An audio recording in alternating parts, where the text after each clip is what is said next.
Hello, welcome to Financial Insider Weekly. I'm your host, Michael Gray, CPA. My guest today is Don Pollard.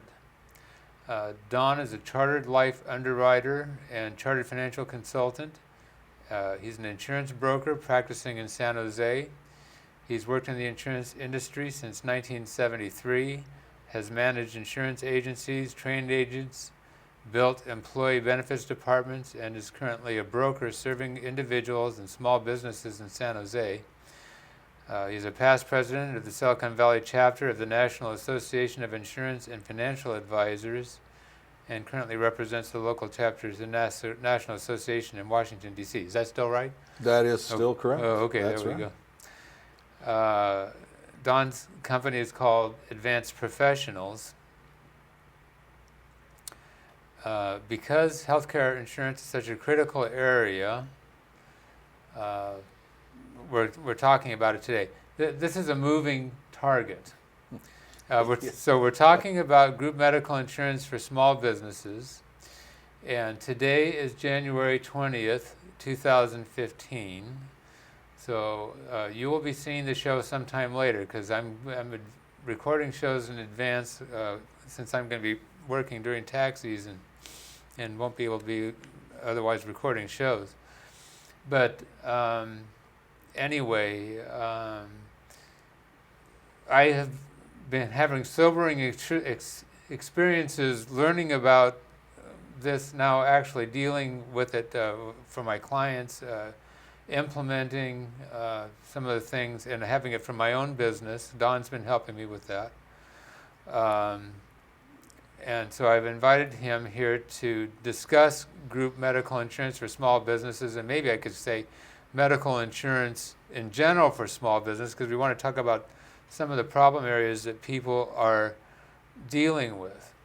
Now, some of our viewers are out of state, so I will alert you that Don and I are both in California. That's what we're most familiar with. And the rules do vary from state to state. So, for example, California actually has its own exchange. I think about 2/3 of the other states don't have an exchange. Yeah, The federal government's been providing an exchange for them, which is creating some controversy in itself that we won't discuss today. So anyway, but I just wanted to get into this a little bit again, so that our viewers will be alert. If you haven't talked to your tax advisors about this before, or to an insurance person that specializes in group benefits, we may have some sobering news for you. So anyway, so let's get on with it. Don, thanks so much for coming and joining me. Oh, today. you're welcome, Mike. My pleasure to be here. Okay. And Don and I, by the way, have been talking about healthcare reform since there's been healthcare reform. So anyway, so we've been trying to keep on top of it, but like I said, you just don't know until you really get your foot into it. So first of all, Don, I think there are a lot of small business owners that have less than 50 full-time employees, first of all. but we go beyond that to 50 full-time equivalent employees under this tax law. So that might be a lot less than 50. Anyway, they might believe that they're excluded from health care reform. Is that right? Well, no, that's not the case. And I think your comment about the moving target is absolutely correct. And it sometimes that's frustrating, and other times it gives opportunities, which hopefully we're going to try to make some lemonade out of the whole thing. Basically, 50 employees and less is the cutoff at this point between large and small group. And if you have less than 50 full-time equivalent employees, you're not required to provide health insurance for those employees. So theoretically, you could be outside and unaffected by the law in that particular way. Now, as we'll see in a minute, and in one of our later questions, there are still pieces that affect those people when they try to provide medical benefits for their employees and for themselves. Right.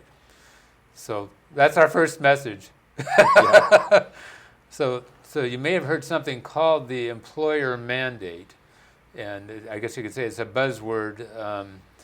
But what it means, as Don was saying, is if you have more than, 50 or more full-time equivalent employees, then you are required to provide coverage to your employees.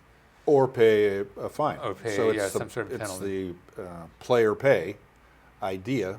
And the equivalent employee calculation is basically somewhat simple. You just add up the number of hours that everybody works and divide them by 160, and you end up with the number of full-time equivalent employees. So that's not particularly complex to figure that out, but it is the cutoff point for we have that. And again, no requirement under 50. Over 50, there is, beginning in 2016. Actually, in 2015, there's not.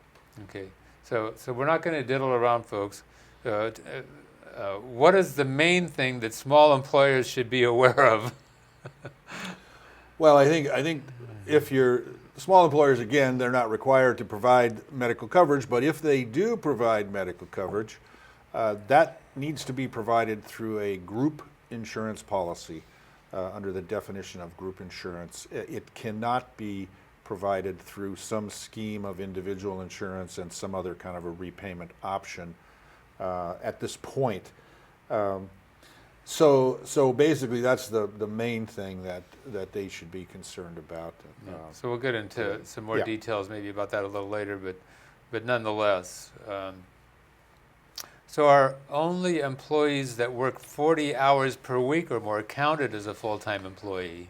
Well, interesting that you should ask that, because Congress has just voted now to make the requirement 40 hours for a full-time employee. The president has vowed to veto that. So it's currently, the definition of a full-time employee is working 30 plus hours per week. That's the way it stands today. However, once again, Congress has voted to, or the House has voted so far to do that, and the president again has vowed to veto that because he feels that will destroy the intent of the law, which is the intent is to get everybody have available to affordable coverage, which I think we all agree is a good idea. Okay, so. Again, folks, we've got a person who's considered to be a full-time employee for certain purposes, and then for other testing, we come up with this full-time equivalent. So try not to get them confused, but again, this is not a do-it-yourself project. You just go and get help, and then they know how to apply this stuff. And so, but I just want you to be aware that there are some surprises in a sense here, because most of us have always thought that to be a full-time employee you have to work 40 hours, right? And that's just not the case. All right. So I'm going to come back a little bit to this issue. Can employers reimburse employees for an individual medical insurance policy for their premiums? No. In short. The short answer is no. And basically, this comes about through the changes in the group insurance marketplace brought about by the Affordable Care Act, the ACA.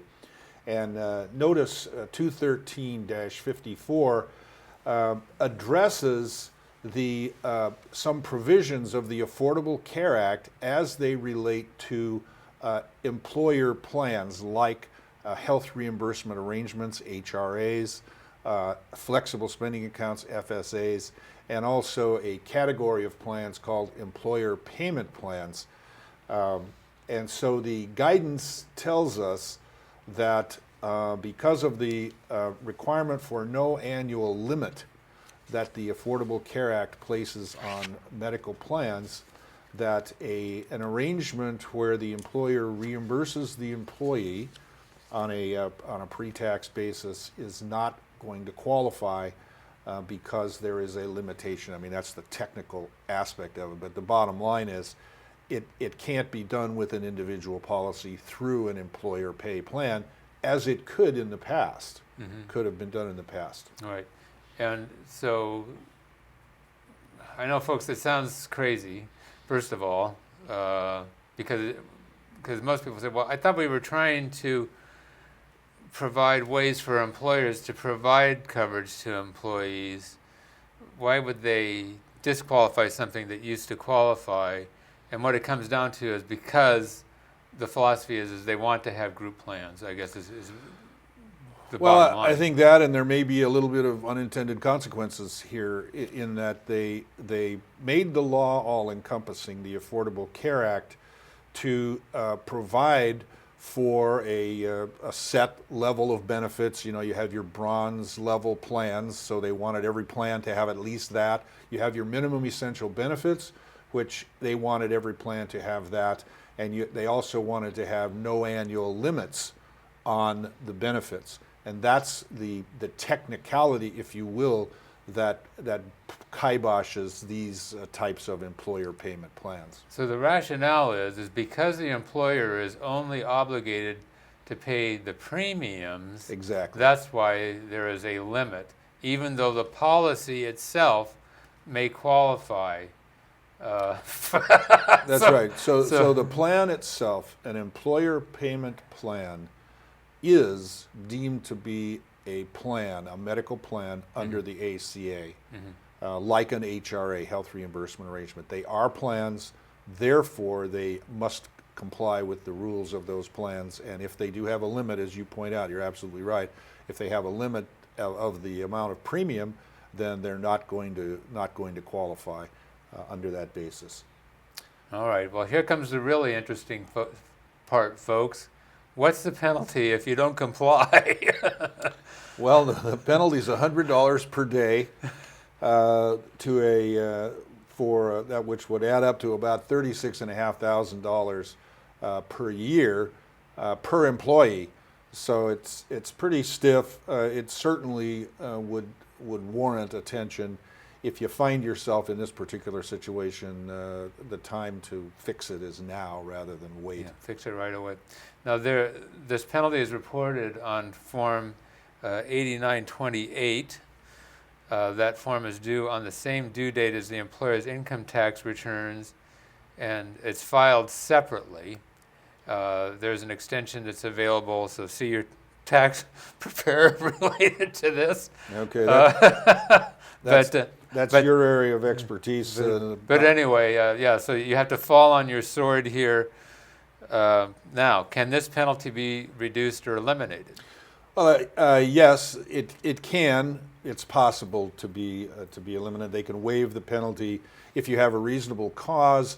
However, I think the key to this reasonable cause exemption would be that you must timely correct the mistake.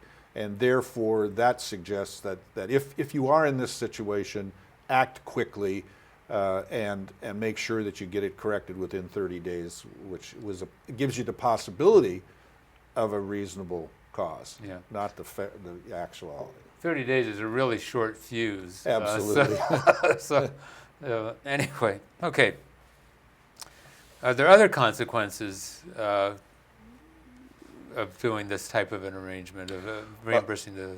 Yeah, private? I think consequences maybe not the right word, maybe other methods of doing it, and you certainly an employer could just increase an employee's compensation, which would then allow them to buy their own insurance, and there wouldn't be any problem with that. But there's not going to be any tax favored treatment in that way, so that'll be subject to all the employee taxes that you pay. It's going to be subject to federal withholding and everything. And then the employee then has to report that on his own personal return, which is obviously less favorable than if it's through a group insurance plan as well. So if this came up, for example, in an examination, I think what would happen is that they would add the premiums that were paid by the employer to the W-2 for the employee, and then then we'd get into the arguments about the penalties and the other things. Right. Well, I mean that's your area of expertise. Yeah.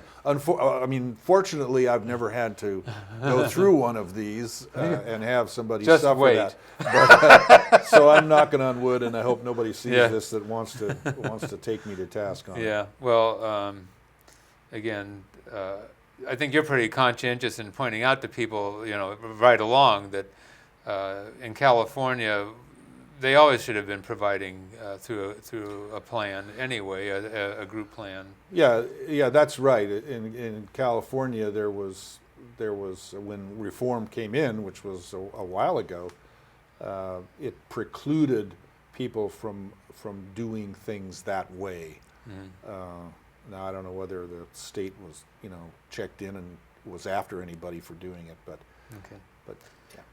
Okay. Well, what do you think small employers should do about this type of a situation? What's your thoughts? Well, I think the first thing clearly that you do is you need to connect up with your advisors, whoever they may be, and find out if you're in this situation, then what are the alternatives that you have. I mean, it's like anything else. You need to go to somebody that can guide you with the expertise. So that's the first thing. You're going to find out exactly what the situation is. Secondly, if you are in this position, I would say you would want to immediately consider a implementing a group insurance plan that would then allow you to qualify for the same treatment that you've been actually taking in the past. And the third option, which I don't suspect is that great, would be just to discontinue the plan altogether, mm-hmm. and not provide the person insurance. But I don't think in many ways people who are already doing it, I don't think they're really looking for a way to discontinue what they're doing. I think they want to find ways to do it in the most efficient manner. Well, the problem I think is that they may be providing coverage for certain employees, and they're thinking that they don't have to for others, and that's just not going to work so well. Well, that has never mm-hmm. worked. Yeah. So if people are doing that, then really your only option is to discontinue an official plan, mm-hmm. and to go with that kind of that under the table salary mm-hmm. deal where you can just give them a raise. give them a raise and let them do it on their own. Yeah. Okay. What if the only employee is the business owner? Well, under the new rules, that precludes you from having a group insurance plan in the exchange. If all the employees in the company are related, you can't do that. So you have to have one unrelated employee mm-hmm. in order to make that work. But basically what would happen is people would go to the individual markets, which now the individual markets are really no different than the small group insurance markets. The plans are all the same. And the one great advantage in the past was that the group insurance was guaranteed issue. Well, now we have guaranteed issue in the individual market where no one can be denied. And in fact, the premium doesn't even change in this case. So the point is that you can't have a group plan with one person, and so you're exempt from these penalties and so forth if the only person is the business owner as the employee. Basically, it says that you have to have two or more. Yeah. And also, if you are a partner or if you are a proprietor, in other words, it's not an incorporated business, you don't even count as an employee. Yeah, that's right. I mean, that's true. I mean, that's on the positive side. If you're mm-hmm. if you're eligible through the exchange for some kind of a tax mm-hmm. credit or subsidy, which for low wage earning employees, you don't count yourself in that calculation, which is a favorable deal. Okay. So things are going to go fast here, Don. So I'm not quite sure where we are, but what is a grandfathered plan? Basically, a grandfathered plan is a plan that was in place before March 23rd, 2010, and they, under President Obama, has allowed those plans to be continued on under certain requirements. So basically, they are non-compliant plans. In other words, they may not have preventive care at no cost no deductible, no copayment. They may have annual limitations on certain things that are not allowed today. So these are non-compliant plans that, because they were in place before, they can be kept. However, if the employer changes the cost share with the employee, they say, well, no, you're going to pay twice as much now as you did before, they will lose that status.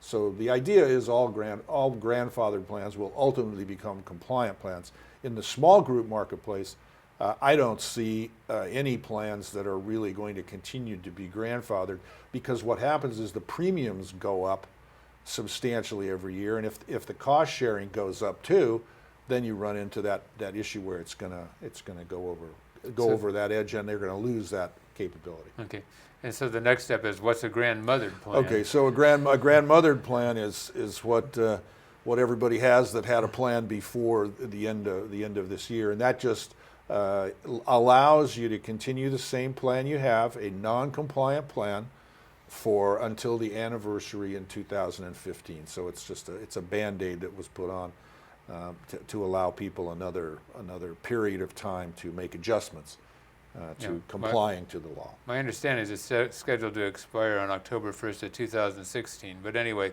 so one way or the other, there's going to be a lid put on this probably, and eventually, especially the small employers, are going to have to convert over to compliant plans. Okay.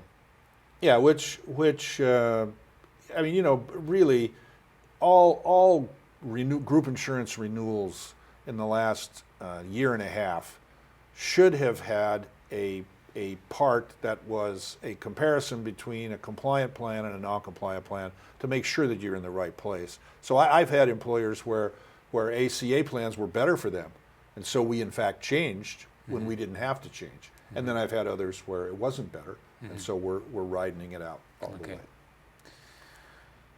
Some small business owners incorporate as a regular or C corporation in order to have a medical reimbursement arrangement.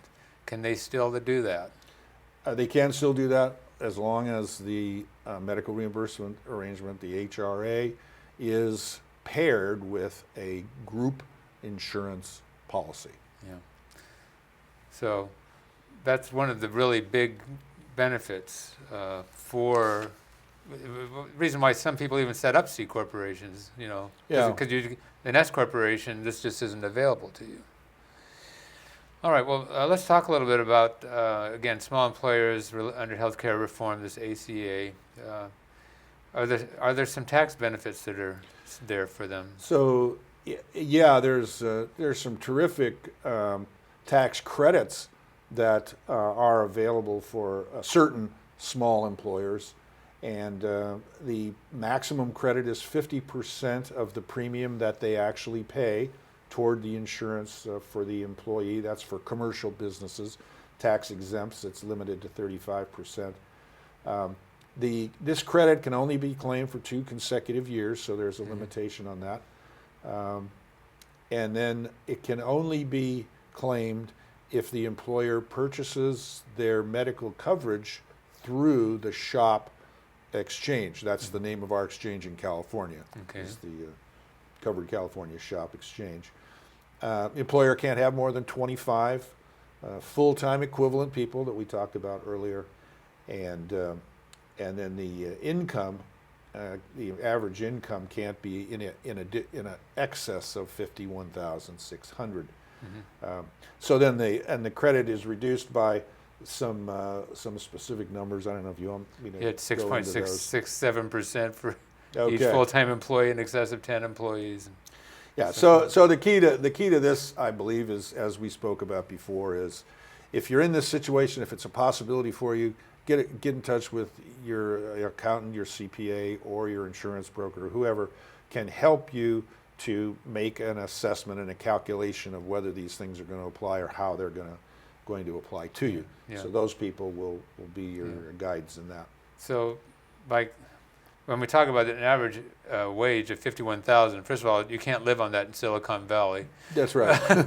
So, Exactly. and we're mostly talking about, again, like fast food franchises, things like that, maybe individually owned, because of the small employee threshold, how many you can have, Right. and so forth.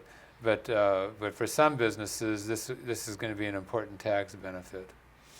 Yeah, and again, Yeah. as we talked about before, owners, 2% owners of S corporations and 5% owners of regular 5% or greater owners are excluded from the calculation. So I'll give you an example of one of mine that works for this. They have 9 employees. The average of the employees' incomes is like $28,000. Then they have the owner, who makes about $80,000 a year. So he's still eligible to qualify for a tax credit, even though he has that higher income. And again, that's a credit directly against what they've paid for helped the employees with.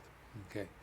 So we just have a couple minutes left. But maybe, though, you can just talk very briefly about the Shop Exchange.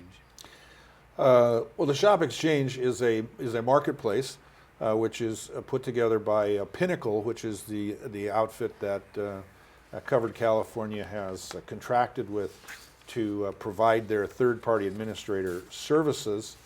Last year, the exchange wrote roughly 1,750 new groups with 12,000 and so new members, and they feel the marketplace is 500,000 businesses. So there's a lot of room to grow there. The other piece is, and I'm sure that anybody that's dealt with the exchange in any way realizes that it's a rocky road, and it's still a little rough in that you have problems with the websites and those kinds of things. But what they've done in the Shop Exchange is that they've moved all the technology, which was not done particularly well up front. They've moved this over to Pinnacle, that's what they've been doing for years. Pinnacle themselves have doubled the inside support that they have to support people like myself and clients. They now report a 5-day approval time for a case, which is excellent, and then a 2-week period before the employees are enrolled actually in their system so they can be seen by the providers. Okay, folks.